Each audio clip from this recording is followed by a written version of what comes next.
Hello, welcome to Anywhere Door. तो ये है क्लास 10th की बुक जियोग्राफी का चैप्टर 1 रिसोर्स एंड डेवलपमेंट का पार्ट 3। पहला टॉपिक है लैंड रिसोर्स इस पार्ट का।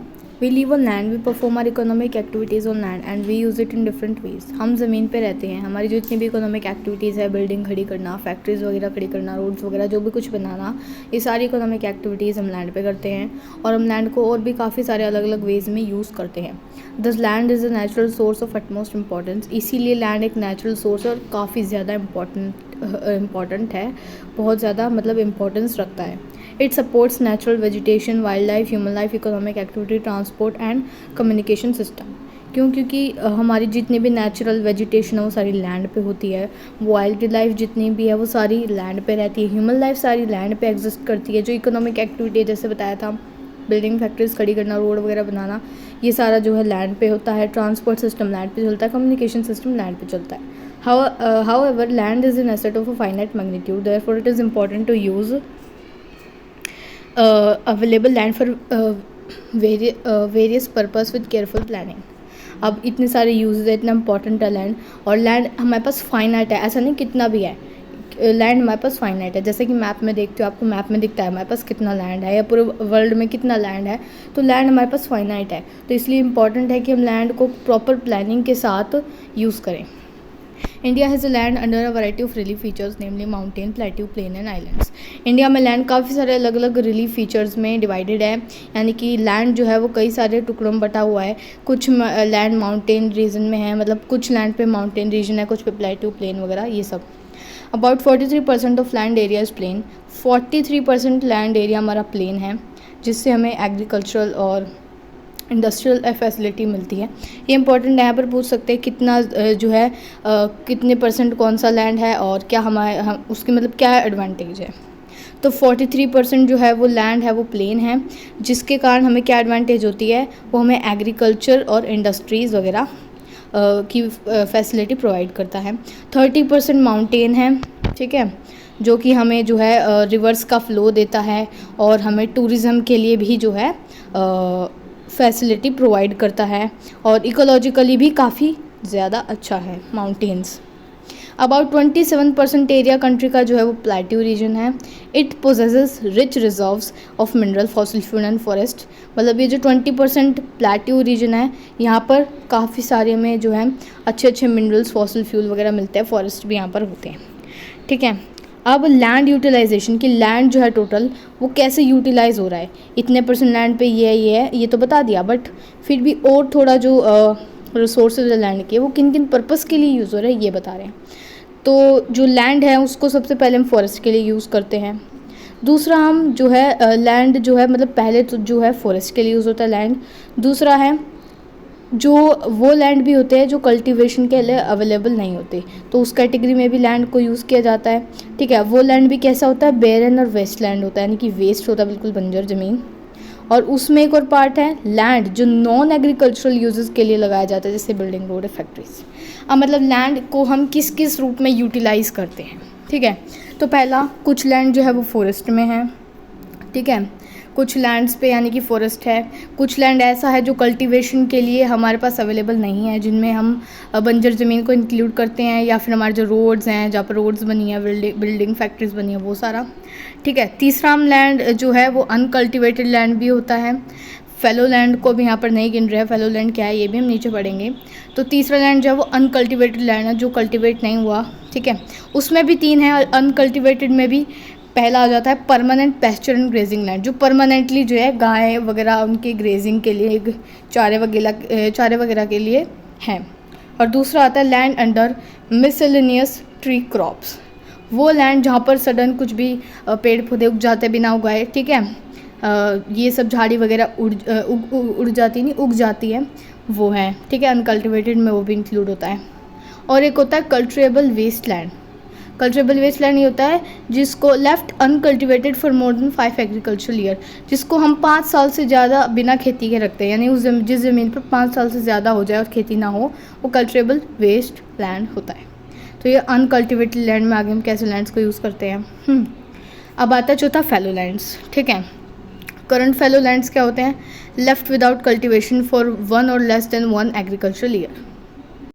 सबसे पहले तो फैलो लैंड वो होता है जो मतलब एक तरह से बिल्कुल ऐसा बंजर भी नहीं है जहाँ खेती नहीं हो सकती, वहाँ खेती हो सकती है बट उसको फ़िलहाल छोड़ा गया है ऐसे ही, ताकि जो उसकी जो लाइक मिट्टी वगैरह है वो अपने मिनरल्स अगेन रीगेन कर लें। और बैरन और वेस्ट लैंड वो होता है जहाँ मतलब कुछ भी नहीं हो सकता है, मतलब बंजर पड़ी है, कुछ भी नहीं उग सकता, ठीक है, बट फैलो में उग सकता है। तो फैलो में भी दो आते हैं, एक तो करंट फैलो होते हैं। करंट फैलो होते हैं जिनको लेफ्ट विदाउट कल्टीवेशन फॉर 1 और less than 1 agricultural year. Current fallow वो होते हैं जिनको एक या एक से कम साल तक हम बिना खेती के छोड़ें, और अदर देन करंट फैलो वो होते हैं जिनको हम 1 से 5 साल के बीच में बिना खेती करे अनकल्टिवेटेड छोड़ दें, ठीक है। पांचवा आता है net sown area. Net sown area the physical extent of the land on which crops are sown harvested is known as net sown area. Net sown area वो होता है कि मतलब जो एक लैंड है उस पर the physical extent of land on विच, उस लैंड को गिना जाता है जिस पे क्रॉप्स उगाई जाती है और हार्वेस्ट की जाती है, उसे नेट सोन एरिया बोलते हैं। Area sown more than once in an agricultural year, वो एरिया जिसको एक साल में हम एक से ज़्यादा बार उस पर खेती करें और उसमें हम प्लस कर दें नेट सोन एरिया, तो उसको हम ग्रोस क्रॉप्ड एरिया भी बोलते हैं। अब land use pattern in India है। अब ये तो हमारा हो गया लैंड यूटिलाइजेशन। इसमें बेसिकली हमें ये बताया गया था कि लैंड को हम किन किन रूपों में यूज़ करते हैं हमारी पृथ्वी पे जो है, या यहाँ पे फ़िलहाल पृथ्वी का बताया गया है, इंडिया का बताया गया है।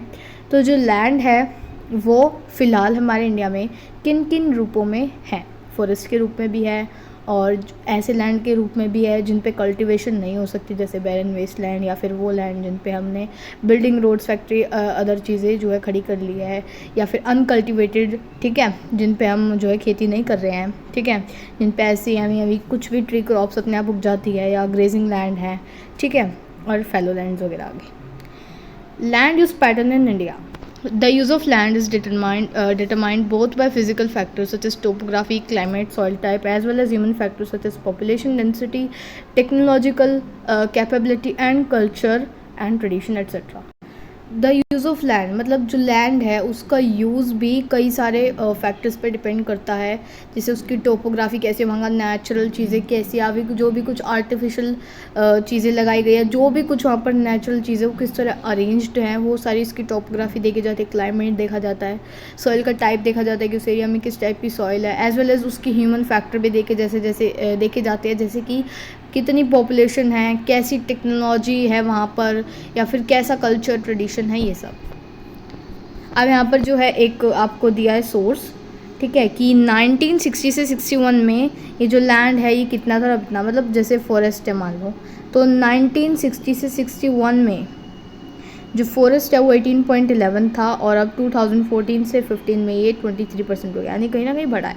ऐसे यहाँ पर बैरन और अनकल्चरेबल वेस्ट लैंड के बारे में बताया है, नॉन एग्रीकल्चरल यूजेस के लिए, तो ये आप देख लेना। Total geographical area of India 3.28 million square kilometre. जितना भी टोटल जियोग्राफिकल एरिया है इंडिया का वो 3.28 मिलियन स्क्वायर किलोमीटर है, यानी कि suppose this is a map of India. मतलब सही नहीं बना, रुको यहाँ पे कहीं दिया हो तो मैं दिखा दूँ। इस चैप्टर में आई थिंक मैप दिया नहीं गया इंडिया का, बट यहाँ पर ये बोला है जैसे इंडिया का मैप है मान लो ये, तो यहाँ पर जितना भी ये एरिया है इंडिया के मैप के अंदर जियोग्राफिकल एरिया, ये 3.28 मिलियन स्क्वायर किलोमीटर है। Land use data how ever is available only for 93% of the total geographical area, because land use reporting for most of the north east states except Assam has not been done fully. और जो land use data यहाँ पर दिया गया है, इसमें भी दिया है कि लैंड किस हिसाब से यूज़ हो रहा है, ये सिर्फ 90% लैंड का ही दिया गया है, क्योंकि जो बाकी का जो बचा वो 7% है नॉर्थ ईस्ट के जो जगह है, स्टेट्स है असम को छोड़ के, उनको अच्छे से अभी जो है रिपोर्ट नहीं किया, मतलब उनको अच्छे से जो है इन्होंने ऑब्जर्व नहीं किया, अच्छे से स्टडी नहीं किया है, ठीक है। ऐसा क्यों? Moreover some areas of Jammu and Kashmir occupied by Pakistan, क्योंकि जम्मू और कश्मीर का कुछ एरिया है वो पाकिस्तान ने और चाइना वगैरह ने जो है ऑक्यूपाई किया हुआ है, इसलिए उसको सर्वे नहीं किया गया है। इसलिए जो ये लैंड यूज़ जो डाटा दिया गया है अभी फ़िलहाल, ये 93% लैंड का ही दिया गया है, बिकॉज 7% जो है उसको अभी सर्वे नहीं किया गया, क्योंकि वो पाकिस्तान, चाइना वगैरह इन सब ने जो है ऑक्यूपाई किया हुआ है, इसलिए उसको सर्वे नहीं किया अभी, क्योंकि नहीं पता ना अभी उनका कितना हमारा कितना, ऐसे मतलब थोड़ी कन्फ्यूजन है, इसलिए अभी सर्वे नहीं किया गया।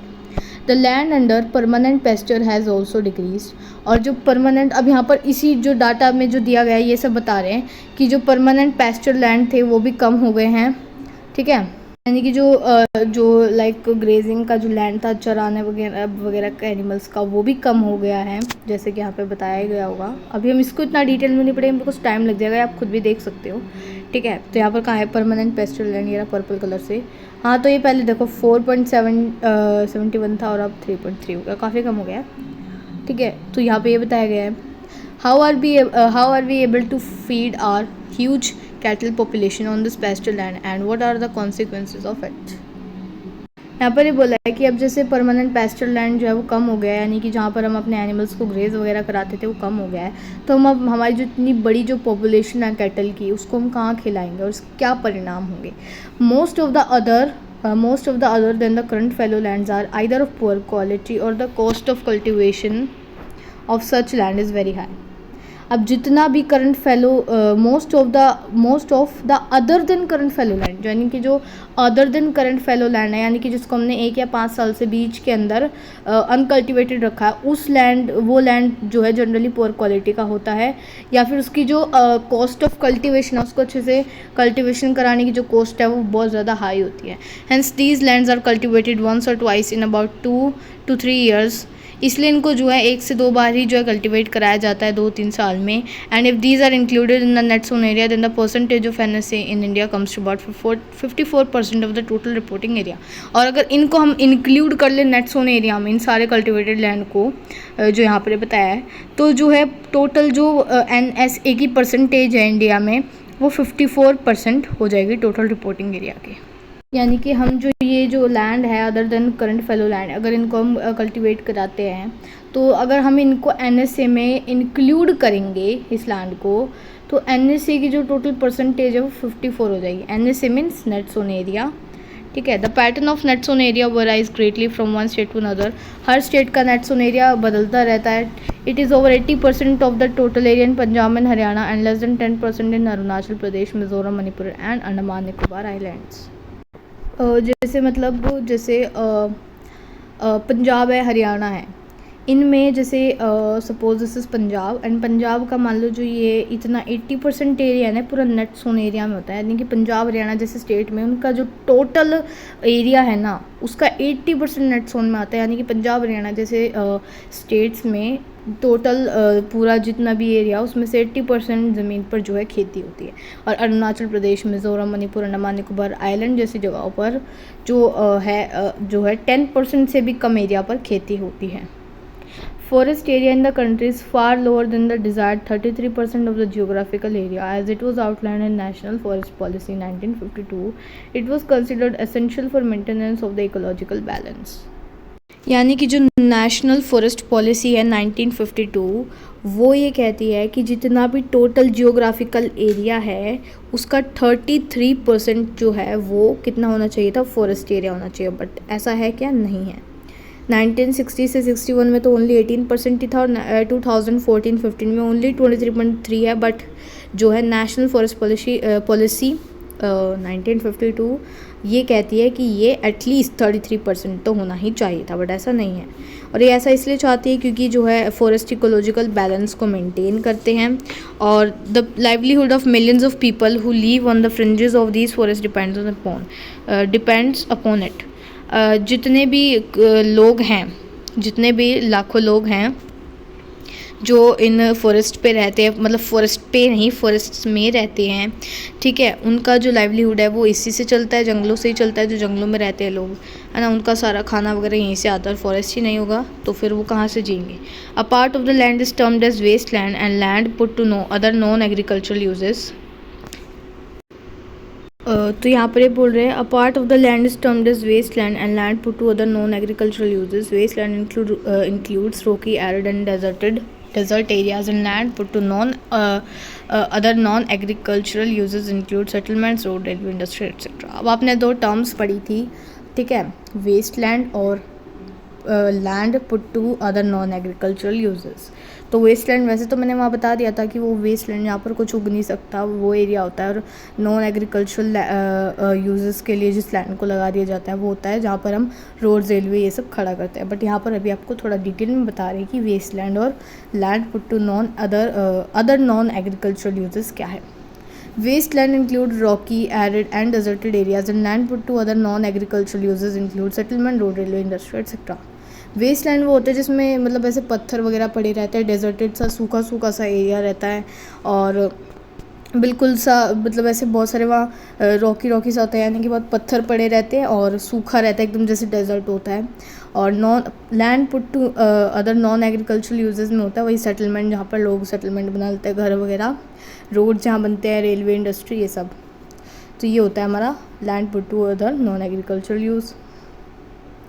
Continuous use of land over a long period of time without taking appropriate measure to conserve and manage it has resulted in land degradation। land degradation हमने पहले ही पढ़ा था पिछले पार्ट्स में। यहाँ पर ये बोल रहे हैं कि अगर हम ज़मीन को अगर कंटिन्यूसली यूज़ करते रहें लंबे समय के लिए, और ये भी ध्यान ना रखें कि उसको हमें कंजर्व भी करना है, मैनेज भी करना है, तो अगर हम ऐसे ही करते रहे तो लैंड डिग्रेड होता है। This in turn has serious repercussions on society and the environment. और इसकी जो है काफ़ी ज़्यादा, यानी कि अगर हमने जो है लैंड को ऐसे ही डिग्रेड करते रहे, ऐसे ही उसको जो है ओवर यूज़ करते रहे, उसका बिना ध्यान रखे, तो इसका जो है काफ़ी ज़्यादा मतलब सीरियस रिपरक्यूशंस, यानी कि काफ़ी ज़्यादा बुरा प्रभाव होगा सोसाइटी पे और एनवायरनमेंट पे। ये इसी में इंक्लूडेड है। हाँ, there are many ways to solve the problem of land degradation. तो काफ़ी सारे वेज़ हैं जिससे हम जो है लैंड डिग्रेडेशन को सॉल्व कर सकते हैं, इस प्रॉब्लम को सॉल्व कर सकते हैं। तो यहाँ पर उन्हीं के बारे में बताया गया है। अफोरेस्टेशन यानी कि पेड़ उगाओ, प्रॉपर मैनेजमेंट करो ग्रेजिंग की, ठीक है, जहाँ तक हो सके अपने जो ग्रेजिंग यानी कि जानवरों को थोड़ा लिमिट में जहाँ तक हो सके संभल के जो है उन्हें चराओ। प्लांटिंग करो शेल्टर बेल्ट्स का प्लांट्स के आसपास, ठीक है। ओवर ग्रेजिंग कंट्रोल करो। अब इसको शेल्टर बेल्ट्स को मैं बताऊंगी, ठीक है। इसको मैं बताऊंगी, ठीक है। अभी कंट्रोल ऑन ओवर ग्रेजिंग मत कराओ। Stabilisation of sand dunes by growing thorny bushes, तो यहाँ पर ये भी एक तरीका है, ठीक है, इसे बताएंगे। मतलब जो है झाड़ वगैरह उगा दो, ठीक है। And some of the method to check land degradation in arid areas, मतलब ये सारे जो है कुछ तरीके थे जिससे हम लैंड डिग्रेडेशन को जो है कर सकते हैं, मतलब बचा सकते हैं, उससे कर नहीं सकते। तो एरिड एरियाज़ यानी कि जो मतलब एरिड एरिया वो होता है जहाँ पर मतलब सूखा पड़ रहा हो, जहाँ पर वेजिटेशन सही से नहीं हो सकती है, ठीक है, जो एकदम सूखा सूखा हो, जहाँ बहुत कम बारिश होती हो, ना के बराबर। पहली चीज़ तो ये। और दूसरी चीज़ मतलब कि जैसे मैंने यहाँ पर ख़त्म किया और यहाँ से स्टार्ट कर दिया, बट ये जो है ये स्टार्ट होना था, मतलब हाँ भाई, इसके बाद ये टॉपिक आना था, और ये टॉपिक जब ख़त्म होता है यहाँ पर, उसके बाद जो है ये एज कंजर्वेशन मेजर्स यहाँ से स्टार्ट होना था, बट मैंने पहले कर दिया।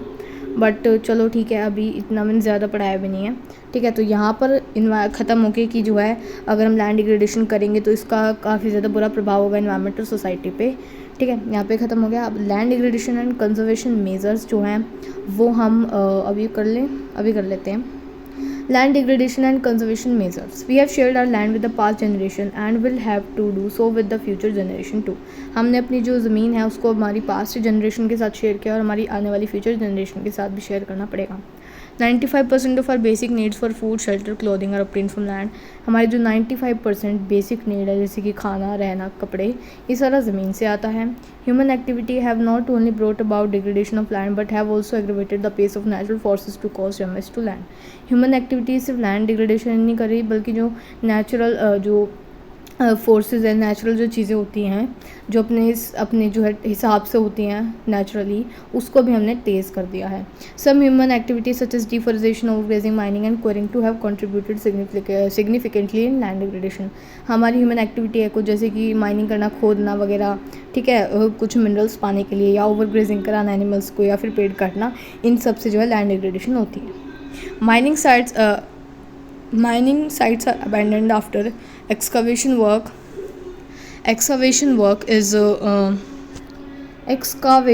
is complete। एक्सकावेशन है, सॉरी मैंने गलत पढ़ दिया था। तो माइनिंग साइट्स को अबैंडन छोड़ दिया जाता है बिल्कुल ऐसे, मतलब जो उनका काम है जो एक्सकावेशन का काम है, यानी कि जो खोदने वगैरह का काम है, माइनिंग करने का, वो पूरा करके उनको ऐसे ही बर्डन छोड़ दिया जाता है। वहाँ गड्ढे वगैरह ऊबड़ खाबड़ ज़मीन हो जाती है, उसे ऐसे ही छोड़ दिया जाता है। In states like Jharkhand, Chhattisgarh, Madhya Pradesh and Orissa, deforestation due to mining have caused several land degradation. अब झारखंड, छत्तीसगढ़, मध्य प्रदेश जैसे स्टेट्स में और उड़ीसा में लैंड डिग्रेडेशन क्यों होता है? वो इसलिए होता है क्योंकि माइनिंग होती है, और माइनिंग से डिफॉरेस्टेशन होता है, डिफॉरेस्टेशन से लैंड डिग्रेडेशन होता है। कंफ्यूज ना होना। छत्तीसगढ़, झारखंड, मध्य प्रदेश और उड़ीसा में डिफॉरेस्टेशन होता है माइनिंग के कारण, जो फिर टोटली लैंड डिग्रेडेशन का कारण बनता है। यानी कि इन स्टेट्स में माइनिंग होती है, माइनिंग के कारण डिफॉरेस्टेशन होता है, माइनिंग होती है, माइनिंग के कारण डिफॉरेस्टेशन होता है, डिफॉरेस्टेशन के कारण फाइनली लैंड डिग्रेडेशन होता है। और गुजरात, राजस्थान, मध्य प्रदेश, महाराष्ट्र जैसी जगहों पे जो है ओवरग्रेजिंग के कारण लैंड डिग्रेडेशन होता है। और पंजाब, हरियाणा, वेस्टर्न उत्तर प्रदेश के कारण मतलब उत्तर प्रदेश में ओवर इरिगेशन के कारण लैंड डिग्रेडेशन होता है। ओवर इरिगेशन यानी कि ज़्यादा ही पानी को वेस्ट करना, ठीक है। Due to waterlogging leading to the increase in salinity and alkalinity in the soil, the mineral, यानी कि जब हम खेतों को ज़्यादा पानी दे देते हैं उस कारण वाटर लॉगिंग हो जाती है, यानी कि पानी जमा हो जाता है, जिसके कारण जो सॉइल है उसकी सलाइनिटी और अल्कनिटी जो है बढ़ जाती है, यानी कि इसमें जो नमक का जो अमाउंट है वो बढ़ जाता है सॉइल में। तो इम्पॉर्टेंट है, इसमें पूछ सकते हैं किस स्टेट में जो है लैंड डिग्रेडेशन का क्या कारण है, ठीक है। तो ऊपर वाले जो स्टेट्स है झारखंड, छत्तीसगढ़, मध्य प्रदेश, उड़ीसा, इसमें माइनिंग के कारण डिफॉरेस्टेशन होता है, डिफॉरेस्टेशन के कारण फिर लैंड डिग्रेडेशन होता है। गुजरात, राजस्थान, मध्य प्रदेश, महाराष्ट्र, यहाँ पर ओवरग्रेजिंग के कारण लैंड डिग्रेडेशन होता है। और पंजाब, हरियाणा, वेस्टर्न उत्तर प्रदेश में ओवर इरिगेशन के कारण लैंड डिग्रेडेशन होता है। The mineral processing like grinding of limestone for cement industry and calcite and soapstone for ceramic industry generate huge quantity of dust in the atmosphere। अब जो है जब मिनरल प्रोसेसिंग होती है, यानी कि जो है कुछ ऐसे लाइमस्टोन वगैरह को सीमेंट इंडस्ट्री के लिए ग्राइंड किया जाता है, या फिर कैल्साइट को, सोपस्टोन को सेरामिक इंडस्ट्री के लिए, तो इनको जब हम ग्राइंड करते हैं तो बहुत सारा जो है डस्ट जो है एटमोसफेयर में आ जाता है। It retards the process of infiltration of water into the soil after settle down on the land. In recent years, the industrial effluents as waste have become a major source of land and water pollution in many parts of the country।